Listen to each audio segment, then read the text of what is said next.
coffee in your hand after dropping off your child from school almost an hour ago.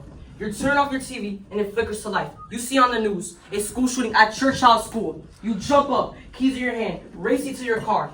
As you're in the drive feels endless. Every moment you imagine the worst to your child. You arrive and you see ambulances, police cars, and crying parents. You go to the police, panting. Where's my child? Are they okay? The police sadly inform you that your child has been repeatedly shot with an AR-15. Bang, bang!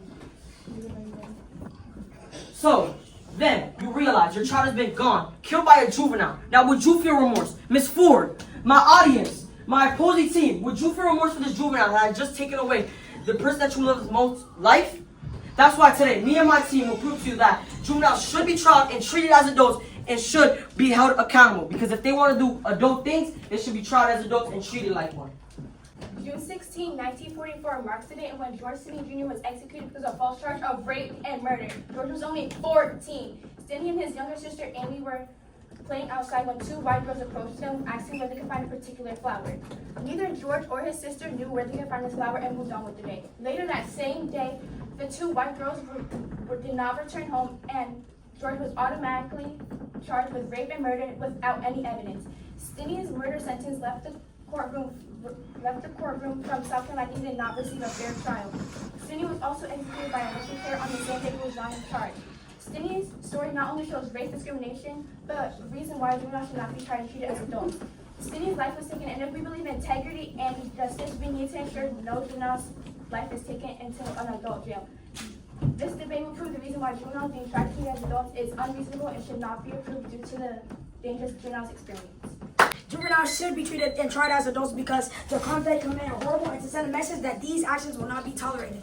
For example, in the JusticeCenter.org, it states over 66% of juvenile offenders are rearrested within 2 years of their initial release. Secondly, Fox 17, a Michigan teen, pleads guilty to killing his classmate. In the courtroom, the judge asks him, was it your intent to kill his classmate? He stated yes. These two pieces of evidence both prove that when juveniles commit these crimes, they clearly understand what they're doing. The high percentage of repeat offenders revealed that when teenagers commit these crimes, they are not remorseful and they know what they're doing. Juveniles, yes, teens, should be charged as adults because when teens commit horrible crimes, they clearly understand what they are doing. Firstly, a teenager, Thomas Lamar, has admitted to selling a drug to a 14-year-old girl, which caused her death. Would you have remorse? No. Secondly, Ethan Crumley has confessed in the courtroom, I am the demon, and I'm going to have so much fun gunning down my classmates. This clearly demonstrates that when teenagers commit horrible crimes, they clearly understand what they are doing and they are aware. Would you have remorse? No. 2021, you assaulted Mr. Elijah Mueller by shooting him with a 9mm handgun. It was your intention to kill him. Yes. Yes. Juveniles should not be tried and treated as adults because adolescents in the justice system are more vulnerable, emotional, and they cannot get themselves out of a dangerous environment when growing up. For example, the website JLC.org, under the title Prosecuting Youth and Adults, Put Them at Risk, states, youth in the adult criminal justice system face a higher risk of sexual abuse, physical assault, and suicide. Secondly, in addition, the website ed.ac.uk states a history of adverse childhood experiences and trauma in adulthood, such as a bereavement, relationship breakdown, and having a serious accident or injury, affect people's ability to stay away from crime. Thirdly, in the site CNN.com, Ethan Crumley writes in his diary entry, I'm getting zero help for my mental problems. It is causing me to shoot up the effing school. He writes in another entry, I want to help, but I can't because my parents don't listen to me, so I can't get any help.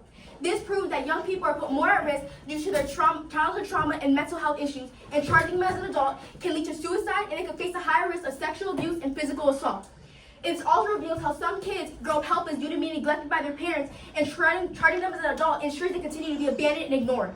Secondly, juveniles should not be charged as adults because they need protection from the harmful environment of adult jails. Being placed with adult criminals exposes them to violence, abuse, and negative influences that they are not emotionally or mentally ready to handle. This often leads our youth to becoming even worse and making them more likely to commit even more serious crimes. For example, according to the website JLC.org, it states, the title, You Tried as Adults, it states, the disciplinary techniques used by the juvenile justice system, as well as the inadequate conditions typically seen in the detention centers, have been shown to have a negative effect on the youth. Another example can be found on the website jailjustice.org, the title Juvenile Justice, which states, studies have shown the rate of traumatic victimization among the youth in the justice system to be as high as 75%.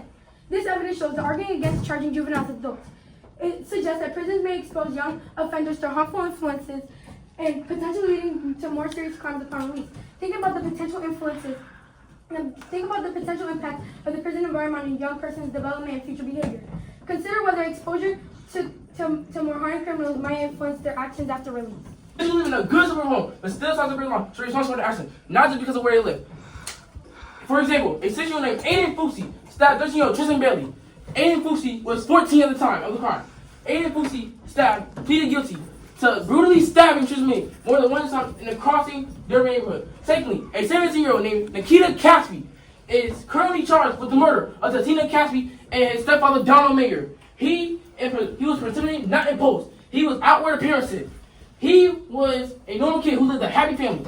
He had perfect school attendance. He told a friend he was going to kill his family and made plans with a Russian man to escape to Ukraine. This proves that even juveniles who live in good homes decide to commit bad crimes. He's not getting no pity or mercy. So absolutely to no commission for the victim or her poor children, they pleaded guilty, confessed to their crime, showing that they knew exactly what they did. And it's our job to make sure that does not happen again. Sometimes people, kids, and adults are blamed for crimes they didn't do.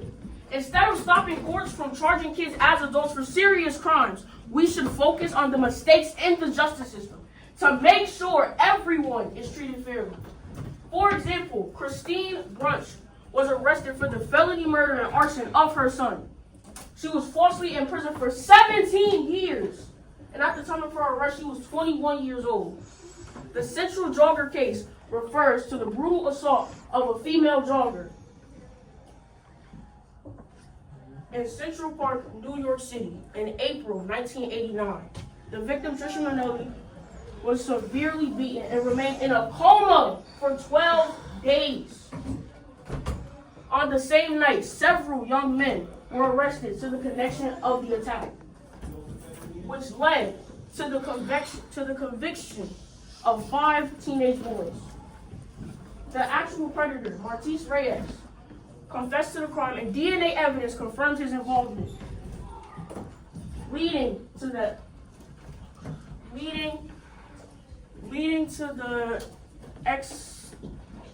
exoneration of the 5 wrongfully convicted men.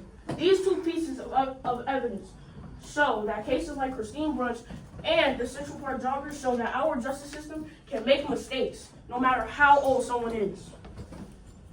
Instead of saying kids can't be tried as adults, we should fix the system itself. We need to make sure everyone is seen as innocent until proven guilty, has a good lawyer, and can appeal if something goes wrong. By making these improvements, we can protect everyone from unfair convictions and make sure justice is served for all. Tavio, you stated that Ethan Crumbly admitted to his crime, but clearly in the diary entry that he wrote that he had 0 hope because juveniles don't show signs of understanding until age 25.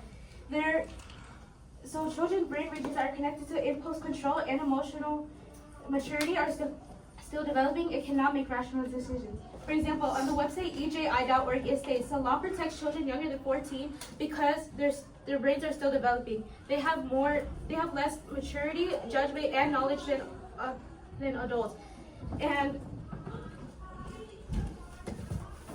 kids under 14 are less responsible and more vulnerable than older teens. As well, in the website John D. Rogers Law.com, it states the lack of maturity. Opponents trying juveniles as adults argue that juveniles are not fully developed and lack the maturity of adults. They believe that juveniles are less able to understand the consequences of their actions and should be given a chance to reform and change their ways. This expert discusses the argument trying juveniles as adults, focusing on the lack of maturity. It suggests that juveniles may not fully understand the repercussions of their actions. This viewpoint emphasizes the potential for juveniles to reform if given the opportunity. Lazaro, you stated that children need to be punished alongside adults in order to learn from their mistakes because a child's brain is not at the same stage of development as an adult. So why should we treat the children in our society the same way we treat adults? Adults are legally responsible for ensuring that a child is properly taken care of so that as they grow they are more responsible. And it's a known fact that the juvenile system is more equipped than adult jails, which is properly to ensure this doesn't happen. For example, on the website glc.org, it states, while these differences do not excuse a child from the responsibility of their actions, the U.S. Supreme Court has repeatedly recognized the youth for being less blameworthy and more capable of change and rehabilitation. Secondly, in the website juvejustice.org, it states that the age of criminal responsibility is the age below which a child is deemed incapable of having committed a criminal offense.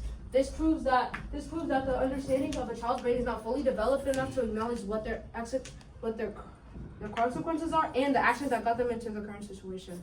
In conclusion, juveniles should be held accountable and face serious consequences for their actions to demonstrate to society that there are real repercussions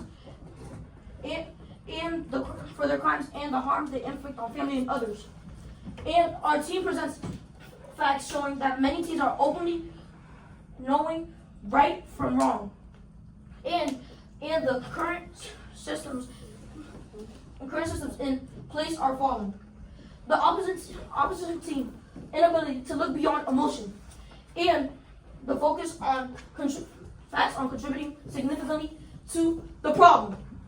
And this mindset fosters a dangerous belief that young people can act without responsibility until they're fully developed, and which ultimately leads to more harms and death and more deaths. We leave you with this. Do you feel safe knowing that someone's children are witnessing acts of murder committed by their peers, while others are to fight reduced punishment simply by their age? If someone is old enough to make consequences that destroy life, shouldn't they be old enough to face the consequences that match the severity of those crimes? As we close this debate, let us remember the name George Stanley Jr., a 14-year-old boy whose life was taken by a justice system that failed to see him as a child.